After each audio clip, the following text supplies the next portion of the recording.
gue tuh masih mempertimbangkan segala hal supaya kalau bisa nggak usah sampai di publik, ngerti kan maksudnya?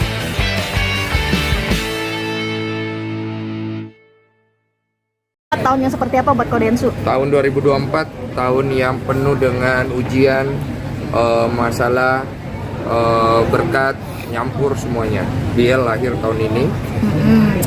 Masalah gue juga lumayan banyak, tapi kan di sini gue belajar banyak hal bagaimana gue bersikap dan memposisikan diri. Jadi gue anggap itu sebagai berkat lah, karena di situ gue dapat ilmu, dapat juga hal-hal lain.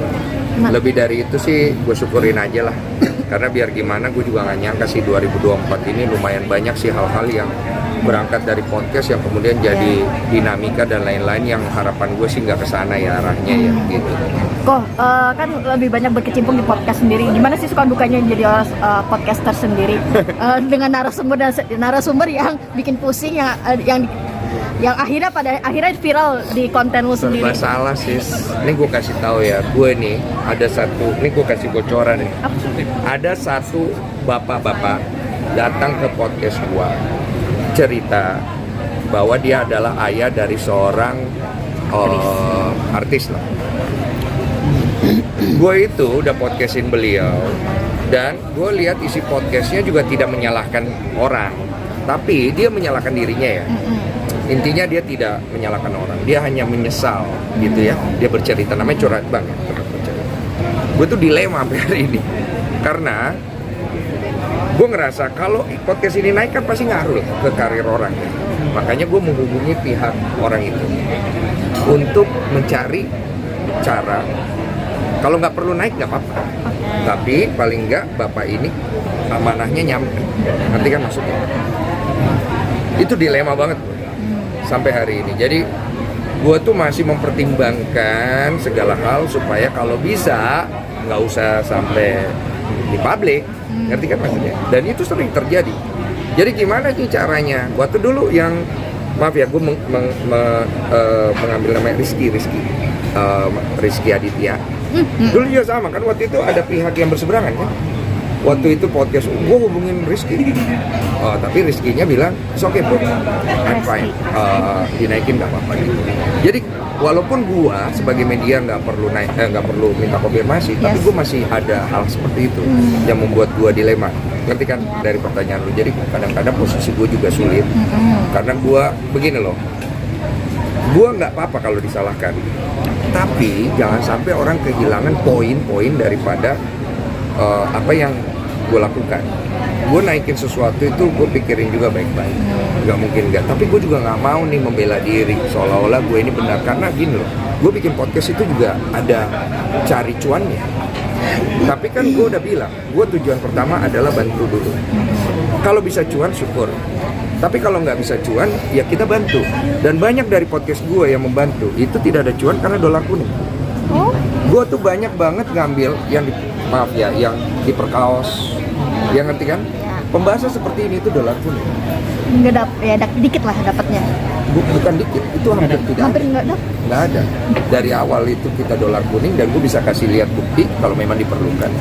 Dan kalau ditanya apakah itu membuat gue berhenti untuk atau tidak memposting itu, tidak, karena kan tujuannya membantu. Karena kan rezeki bisa dari tempat lain. Jadi tujuan memang podcast Curhat Bang itu nomor satu bantu, kedua kita cari untung. Kalau nggak bisa untung bantu, kita tetap harus bantu. Jadi dilema itu cukup besar buat gue, karena kan orang pasti banyak yang berburuk sangka, karena kan selalu ada quotation, lu mah cari cuan doang. Iya, gue akuin mah cari cuan, cuma kan ya gimana ya gue menjelaskannya ya. Kalau gue pribadi bantu dulu baru kita cari cuan. Kalau bisa bantu dan cuan bagus gitu aja. Pada akhirnya kan si artis ini kemarin ketahuan ke Polda, entah itu dalam artisnya responnya apa?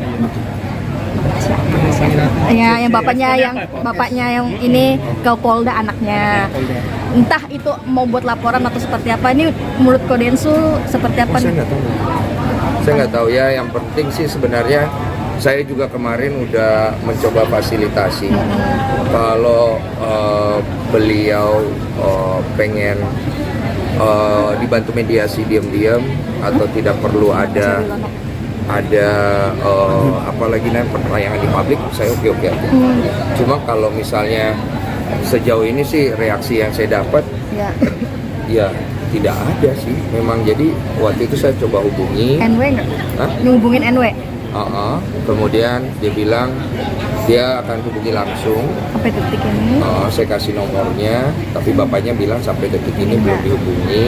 Saya juga bingung karena bapaknya itu kan sudah mau 3 minggu dari kejadian itu.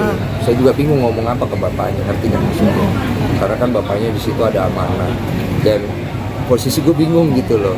Gak gue tayangin, gak enak sama bapaknya. Mau Bapaknya udah ditayangin. nunggu juga sampai 3 minggu. Saya bilang, Pak, ditunggu dulu lah, cobalah, siapa tahu nanti kan bisa, gak usah sampai naik ke publik, kan, ngerti kan maksudnya? Supaya mereka bisa, gak perlulah di publik, ngerti kan maksudnya?